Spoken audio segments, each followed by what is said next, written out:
안녕하세요. 저는 20살 대학생이 된 딸아이 하나, 그리고 1년 후 입시를 앞둔 아들 하나를 키우는 두 아이 엄마입니다. 맞벌이 하는 분들이라면 잘 아시겠죠? 이 삶이 얼마나 바쁘고 정신머리 없이 돌아가는지에 대해 말이죠. 결혼을 하고 남편 혼자 벌어오는 외벌이가 충분치 않아 의무적으로라도 맞벌이를 해야만 했습니다. 힘들어도 할 만은 했었어요. 집에 와서라도 돌봐야 할 사람이 따로 있는 게 아니었기에 해야 할 일이라는 게 없었거든요. 하지만 아이를 낳고 나서부터는 얘기가 180도 달라졌습니다. 아이를 낳았다는 이유만으로도 체력이 받쳐주질 않아 일을 하며 여러 번 정신줄을 놓을 뻔했었죠. 그것도 모자라 집에 오니 돌봐야 할 아이가 있다는 생각에 일은 끝난 것 같지가 않고 삶이 계속해서 출근하는 듯한 기분이었습니다. 쉴 틈이 없이 시간이 흘러갔어요. 그래도 아이들이 주는 그 기쁨이 뭔지 힘든 것도 아이들 웃음 보면 까마득하게 잊혀지곤 했답니다. 그 맛으로 일을 했고 그 맛에 힘을 얻어 지금껏 버텨왔어요. 키워오며 아이들한테 잘해준 게 많이 없어 너무나 미안했지만 다니고 싶다는 학원을 아낌없이 보내줘가면서 제 나름의 뒷바라지를 했습니다. 얼마 전 첫아이가 입시를 끝마치고 대학생이 되었는데요. 어릴 적부터 공부를 잘해서 잘 이끌어줘야겠다 싶었고 배우고 싶다는 건 뭐든 하도록 금전적인 지원도 안 아꼈습니다. 제가 밖에서 일을 하느라고 하루 종일 집을 비우는데 그 정도는 꼭 해주고 싶었거든요. 아이도 자기 할 일을 잘해 대학도 좋은 곳으로 갔고요. 그냥 좋은 대학도 아니고 무려 S대에 들어갔답니다. 집안에 S대 출신이 없어 가족들 사이에서도 참 경사스러운 일이었고 저희 시어머니는 시골에 플랜카드를 붙이겠다며 진짜로 동네 입구에 플랜카드를 걸으셨을 정도로 온 가족들이 축복을 해줬어요.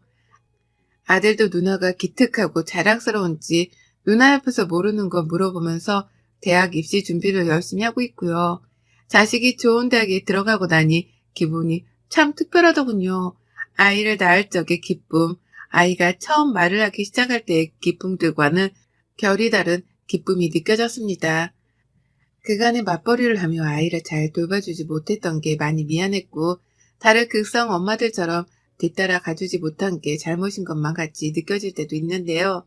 그런 자잘한 죄책감들이 한 번에 씻겨 내려져가는 시원한 기분이 들었어요.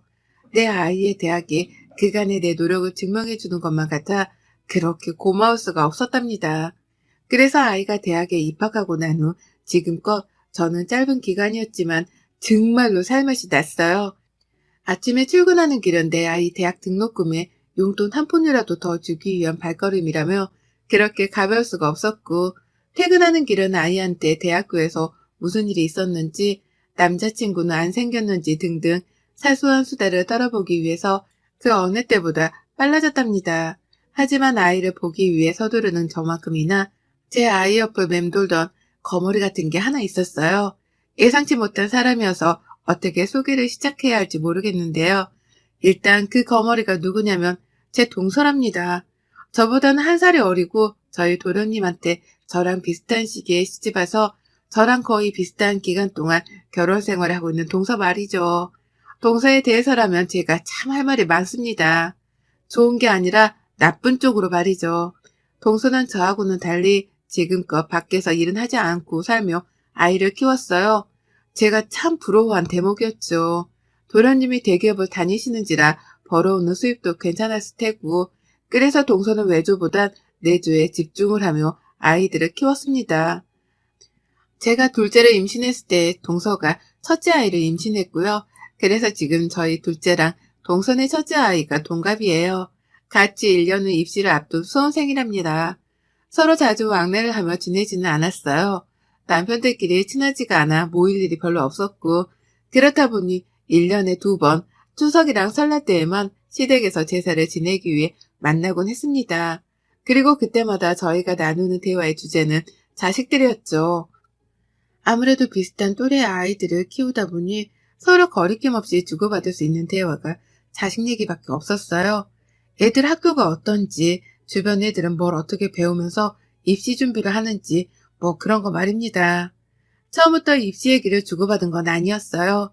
저는 직장인이라 애들 입시에 대해서는 남들보다 훨씬 늦게 정보를 접하기도 했죠.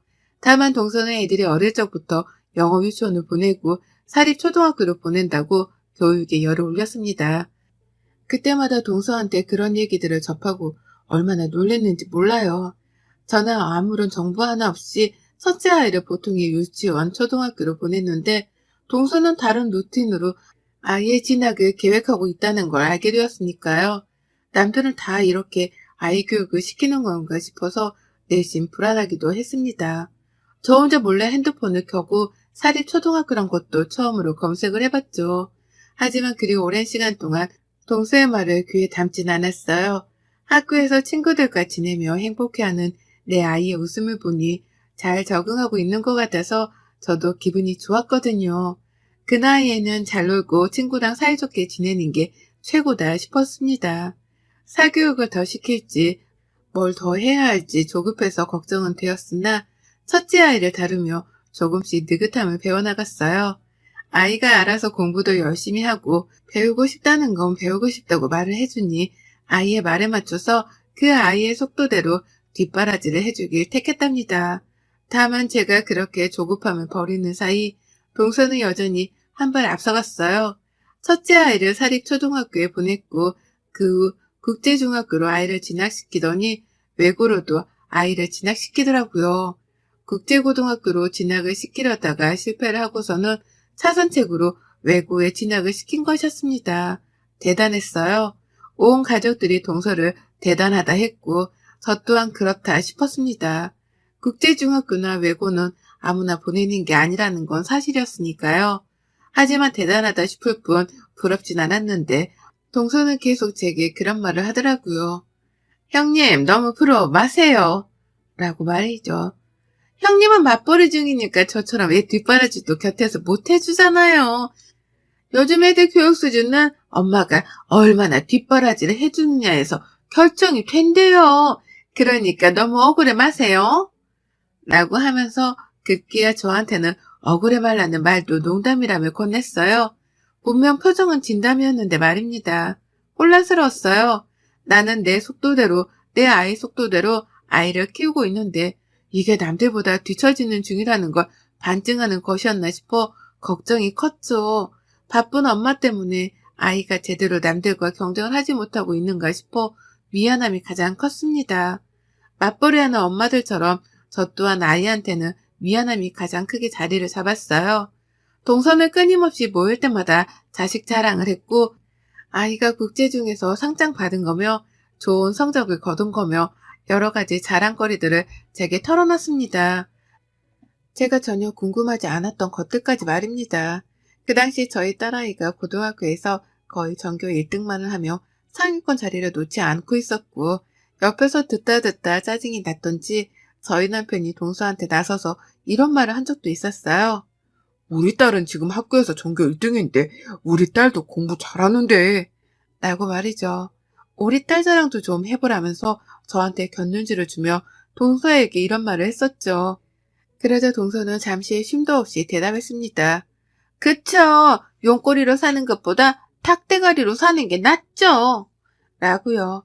한마디로 내 자식은 닭들만 모여있는 곳에서 1등을 한 거고 자기 자식은 1등들만 모여있는 곳에서 하위권인 거니 같은 수준이 아니라는 것이었습니다. 표정도 어찌나 잘난 척을 못해 안달이던지 그 태도가 볼썽사나워서 더는 긴 얘기를 안 했어요. 더 말을 꺼내려는 남편도 제 손으로 뜯어 말렸고요. 자식 잘 키우는 맛에 사는 동서를 이길 수 없다고 생각했습니다. 그런데 이런 동서와의 관계가 좀 우스워졌습니다. 뭔가 사뭇 달라졌달까요? 저희 아이가 S대, 무려 S대에 들어가게 되면서 상황이 완전히 뒤바뀐 거예요. 사교육이라고는 얘가 다니고 싶다는 종합학원이라 단과 학원들 그리고 수능 몇 달 전에 배우겠다던 논술이 전부였습니다. 제가 할 수 있는 건 금전적 뒷바라지 뿐이었는지라 얘가 배우고 싶다는 건 다 해줬어요.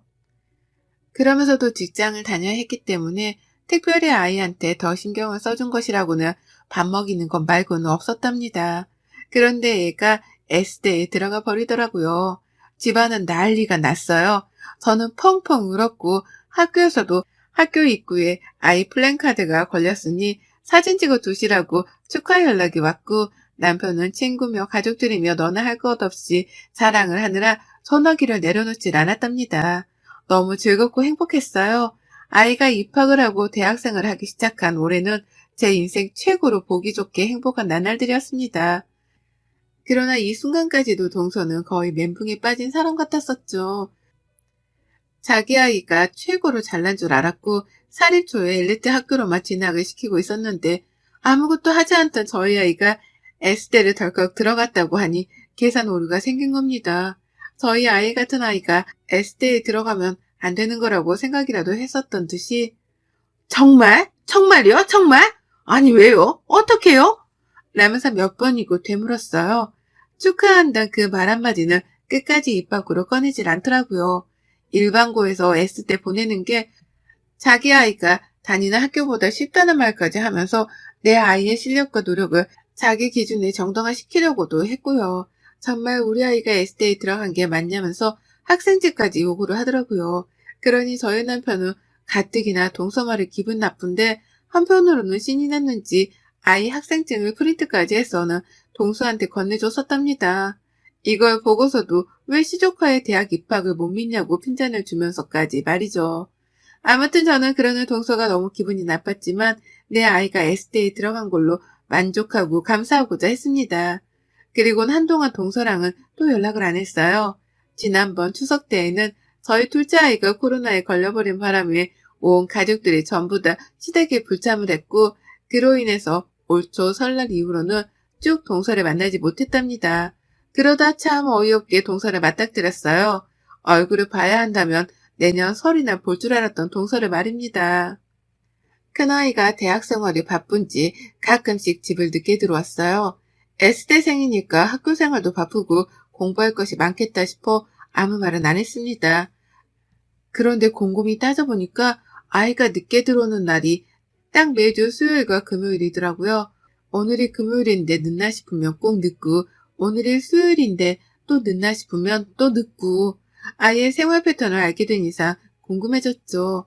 애가 매주 수요일 금요일마다 뭘 하느라 늦게 들어오나 싶어 말입니다. 공부를 한다면 매일 늦어야 정상이니 꼭 동아리 활동이나 새로운 것이라도 하는가 싶었어요. 그래서 별 생각 없이 물었습니다. 뭘 하는 중이냐고 말이죠. 그런 애가 뜨끔해 하더라고요. 제가 못 물어볼 걸 물어봤다는 듯 아니면 뭘 알고 있는지에 대해서 확인이라도 하겠다는 듯 왜? 뭐 알아? 라고 되물었어요. 그리고 전 거기서 확신을 했죠. 내 아이가 나한테 지금 뭘 숨기고 있다는 거 말입니다. 회사에서 이 나이 이때껏 직장생활을 하며 키워온 눈칫밥이 몇 년인데 다른 사람도 아닌 아이의 표정은 결코 저를 속일 수 없었습니다. 그리고 전 그때부터 큰아이를 살폈고 한 번은 금요일에 아이 학교로 갔어요. 야근을 했는데 집에 가는 길에 아이랑 같이 집에 들어가도 되겠다 싶어서 전화를 한 겁니다. 가는 길에 학교를 들렸다가 만나서 가겠다고요. 그러자 아이는 너무 당황해하면서 지금 집에 이미 가는 중이라고 먼저 가라는 거예요. 그래서 저도 아이랑 길이 어긋났나 보다 싶어서 알겠다고 대답하고서는 바로 집에 갔습니다. 그런데 아이는 제가 집에 도착을 하고 나서도 무려 1시간이나 더 늦어서야 집에 도착을 했어요. 분명 이미 집에 오고 있었다는 아이였는데 저보다 늦게 집에 도착을 한 거예요. 학교로는 가지도 못하게 하고 중간에 만나지도 못하게 하고 분명 이상하다 싶었고 그날 저는 아이를 붙잡고 진지하게 물었습니다. 학교에서 무슨 알바라도 하는 거냐고 알바를 하면 한다고 말을 해도 된다며 요즘 같은 세상에 흉한 일이 많으니 스케줄이 있으면 부모님께 말이라도 해서 걱정을 덜 하게 해달라고 말이죠. 그러자 아이가 그제서야 털어놓더라고요. 아주 어렵사리 그리고 부끄럽다는 듯 말입니다. 엄마, 나 사실 과외하고 있어. 라고요. 내 아이가 과외를 하다니 알바를 한다는 소리잖아요. 너무 기특하더라고요. 스스로 돈을 벌고 있다는 사실이 말입니다. 그래서 남편이랑 저는 어디서 어떻게 그런 일을 시작했냐며 너무 기특하다고 칭찬을 막 해줬습니다. 얼마를 받고 일을 하냐며 농담 반으로 물어보기도 했죠. 그런데 아이는 대답을 머뭇거렸고 말을 하기 싫다는 듯한 표정도 취하길래 그때부터 불안했어요. 그리고 그때 보다 못했는지 저희 둘째 아이가 나서서는 대신 대답을 하더라고요. 누나 뭘 숨겨? 말할 건 말해야지. 엄마, 누나 지금 수인이 과외 시켜주고 있어. 숙모가 해달라고 해서 하고 있는데 돈은 한 푼도 안 받는데. 라고요. 청정병력과도 같았어요. 다른 사람도 아니고 동서랑 얽혔다는 것도 화가 나 죽겠는데 동서네 아이 과외를 시켜주고 있다니요.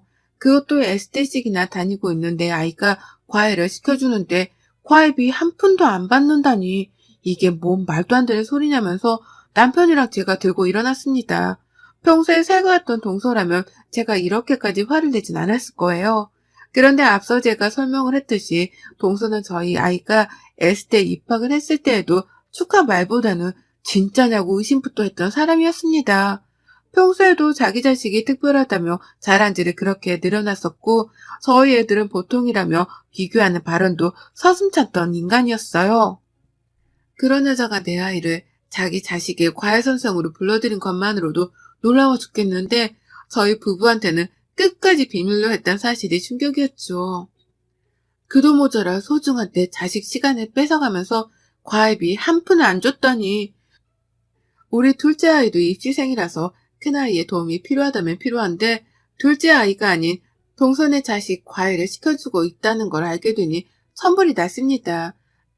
남편은 주저앉고 동서에게 연락을 했고 저는 그 사이 아들, 딸을 모두 앉혀놓고는 대화를 시도했죠. 저희 아들은 누나가 자기 공부를 도와주는 것만으로도 고마웠는데 갑자기 동서가 자기 딸 과외를 시켜달라고 불러내서는 자꾸 데려가려 하는 바람에 화가 났다더군요. 누나가 자기 공부만으로도 힘들어하는 게 보이길래 질문 하나 하는 것도 눈치를 보면서 하는 중이었는데 왜 숙모는 자기 딸 공짜 과외를 시켜달라며 내 누나를 채가는 거냐며 막 화를 냈습니다. 저희 아들 입장을 전 충분히 이해할 수 있었죠. 문제는 딸의 입장이었는데요. 저희 딸도 별반 다르진 않더라고요. 나도 힘들어. 근데 숙모가 자꾸만 도와달라고 가족끼리 왜 못해주냐면서 나쁘다고 막 매달리니까 어쩔 수가 없더라고. 라고 하며 급기야 정신적으로 많이 힘들었단 말까지 털어놨습니다. 저희 딸 진짜 공부밖에 모르고 살던 애거든요. 정도 많아서 유치원 시절 친구들까지 지금껏 사이좋게 지내고 있고 주변 사람들한테 내 딸 못됐단 소리 한번 못 들어봤습니다. 제가 봐도 얘가 참 순진무구해서 저러고 공부만 하다가 나중에 사회를 어찌 나갈까 싶어 걱정이 된 적도 한두 번 있었을 정도였어요. 그런데 그런 제 딸을 저한테는 한마디 물어보지도 않고 불러내서는 공짜로 과외를 시켰다니 지 자식 시간만 소중하고 내 자식 시간은 전혀 배려를 안 해준 거잖아요. 이미 남편은 한쪽에서 동서랑 말싸움을 시작했어요. 일방적으로 욕을 날리고 있었죠. 얘가 바쁜 신입생인데 차비 하나 챙겨줬어도 내가 이렇게까지 전화는 안 했을 거라며 어떻게 부모한테 아니 우리한테 한마디 상의도 없이 얘를 불러다가 지 자식 과외를 시킬 생각을 하냐며 막 따졌습니다. 대학 입학했을 때 축하한단 말만 제대로 해줬어도 이렇게까지 화를 내지 않았을 거라면서 말이죠. 동서는 상황이 급박하다 싶었는지 수화기 너머로 막 사과를 했어요. 오해가 있다며 가서 직접 대화를 나눠보자면서 굳이 저희 집으로 오기까지 하겠다네요. 저희가 보기 싫다고 하는데도 말이죠. 그리고는 진짜로 저희 집에 찾아왔어요. 오지 말라고 보기 싫다고 하고서 전화를 끊었는데도 불구하고 이러다가 자기 자식한테 S대생이 과외를 공짜로 못 시켜주겠다 싶었는지 막 달려왔더라고요. 도련님이랑 같이 말이죠. 도련님은 영문도 모른 채 끌려왔다는 표정으로 옆에서 멀뚱거리며 어쩔 줄 모른 채 서 있었고 동서는 저를 보자마자 형님 라고 하면서 달려와 제 팔을 붙잡았어요. 거의 물은맛 안 꿇었지 차세는 꿇은 것 비슷하게 매달려 있었고 왜 이러냐며 손을 낚아채자 그제서야 동서는 진짜로 무릎을 꿇어버렸습니다. 놀래서 얘들을 방으로 들여보내고 나니 동서는 막 하소연을 시작했어요. 형님, 내가 그간 내 자식 S대 하나 보내는 목적으로 사립초 보내고 국제중 보내며 돈지랄을 했는데 얘가 지아빠 닮아 머리가 나쁜지 도저히 가능성이 안 보여요. 내가 오죽했으면 이렇겠어요? 내가 진짜 오죽 S대를 보내고 싶었으면 라고 말이죠. 그간에는 그렇게 지 자식 잘났다 자랑질을 하더니만 이제 보니 그렇게 돈지랄을 떨며 좋은 학교에 보냈어도 얘 머리가 그리 좋지 못했나 보더라고요. 하지만 제 생각은 변함이 없었습니다.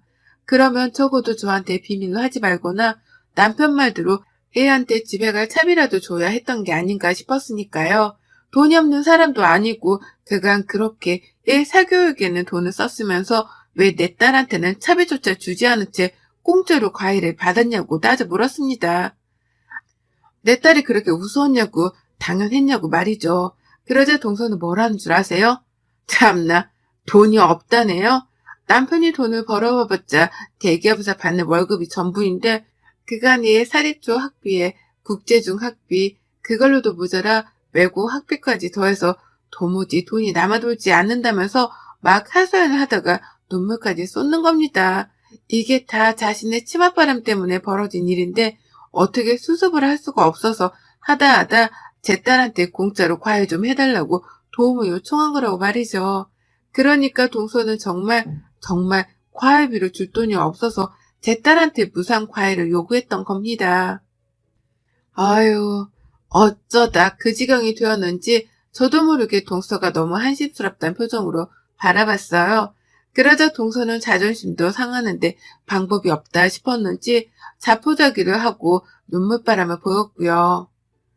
도련님은 그 옆에서 동서와 저희 부부가 주고받는 대화를 듣고서야 상황 파악이 된 건지 땅만 보면 어쩔 줄 몰라 하더라고요. 집 마누라가 쪽팔렸던 겁니다. 결국 저희 부부는 그날 그대로 눈물바람인 동서를 돌려보냈어요. 너무 늦기도 했고 아이들도 피곤해서 쉬어야 할 텐데 더 할 수 있는 게 없으니 날 밝을 때의 주말이라도 얘기를 하자고 말이죠. 그렇게 동서는 집으로 돌아갔고 남편이랑 저는 뭐 이런 일이 다 있냐며 기가 막혀 했습니다. 그런데 저희 큰딸이 나와서 말해주더라고요. 동서가 비록 돈은 안 주고 자기한테 과일을 해달라 매달리고 붙잡으며 피곤하게 하긴 했지만 집에서 밥도 차려주고 먹을 게 있으면 다 건네주면서 선생 대접은 제대로 해줬다고요. 애가 안쓰럽다며 숙모 걱정을 하는데 저도 참 복잡했습니다.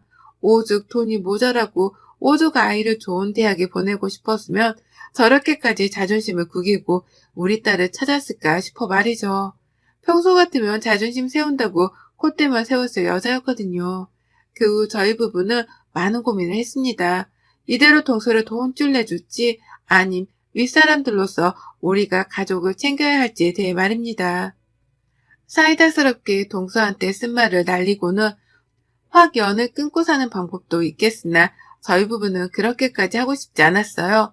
다 자식 잘 되게 하고 싶은 부모의 마음이라는 걸 잘 알았기 때문에 동서를 마냥 탓할 수 없었던 겁니다. 그러다 결국 저희 부부는 결론을 내렸답니다. 정확히는 큰딸, 작은아들과 다 같이 결론을 내렸어요. 그건 바로 동선의 아이 과일을 시켜주는 것이었답니다. 큰아이가 자기 동생 과일을 봐주는 동안 동선의 아이가 저희 집으로 직접 찾아와서는 겸사겸사 같이 공부 과일을 받고는 집으로 돌아가는 것이었죠.